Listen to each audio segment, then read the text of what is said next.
கர்த்தருக்கு ஸ்தோத்திரம். கர்த்தராகிய இயேசு கிறிஸ்துவின் இன்ப நாமத்தில் இனிய வாழ்த்துக்கள். இந்த தியானத்திற்காக ஜெபித்த பொழுது தேவன் தந்த வசனம் ஏசாயா தீர்க்கதரிசியின் புஸ்தகம் 26ஆம் அதிகாரம் 20ஆம் வசனம். என் ஜனமே, நீ போய் உன் அறைகளுக்குள்ளே பிரவேசித்து உன் கதவுகளை பூட்டிக் கொண்டு சினம் கடந்து போகும் மட்டும் கொஞ்ச நேரம் ஒளித்துக்கொள். நம்முடைய கர்த்தராகிய இயேசு கிறிஸ்து நம்மை எல்லா தீமைகளுக்கும் விலக்கி பாதுகாப்பவர். இந்த உலகத்திலே பல்வேறு சவால்கள், தீமைகள், கொள்ளை நோய்கள், அழிவுகள் காணப்படுகின்றன. இவை எல்லாவற்றினின்றும் தேவனுடைய பிள்ளைகளை பாதுகாப்பது நம்முடைய தேவன்தான்.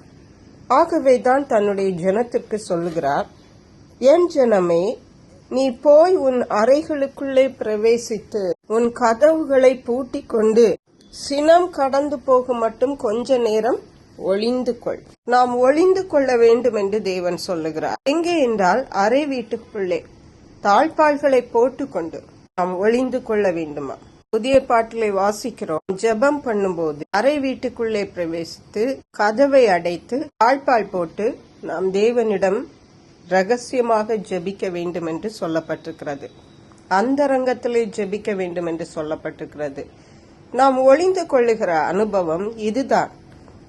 தீமைகள் நம்மை சுற்றி நடக்கும் பொழுது நாம் பயப்பட தேவையில்லை.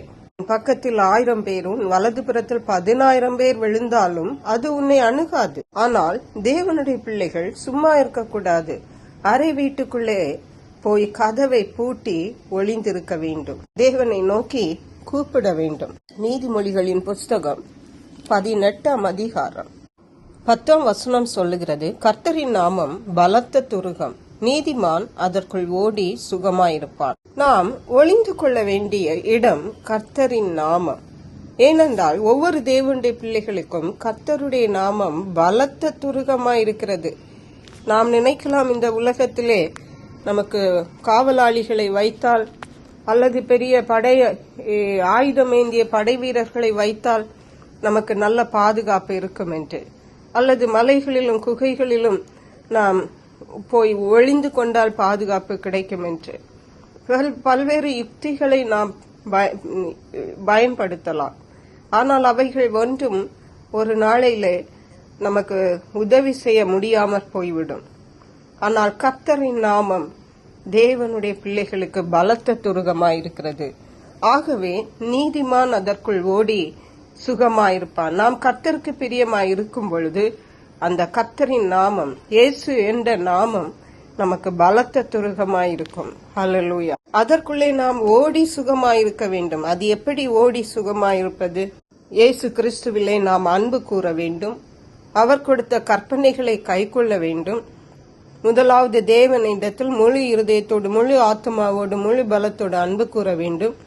நம்மை சுற்றி உள்ளவர்களிடத்திலே அன்பு கூற வேண்டும். தேவ வசனங்களை நாம் அனுதினம் தியானிக்க வேண்டும். அனுதினம் தேவனிடத்தில் ஜெபிக்க வேண்டும். அனுதினமும் தேவனுக்கு பிரியமாய் வாழ வேண்டும். அப்பொழுது தான் நாம் கர்த்தரின் நாம என்ற துருகத்தில் நாம் ஓடி ஒளிந்து கொள்ள முடியும். இவைகள்தான் கர்த்தருடைய நாமத்திலே நாம் ஓடி ஒளிந்து கொள்ளுகிற அனுபவம். அதற்கேற்ற கிருபைகளை தேவன் நமக்கு தந்தருளுவாராக. ஜெபிப்போம். எங்களை கிருபை நேசித்து பாதுகாத்து வழி நடத்துகிற அன்பின் தகப்பனே, ஆசீர்வதிக்கப்பட்ட இந்த நல்ல நாளுக்காக நன்றி.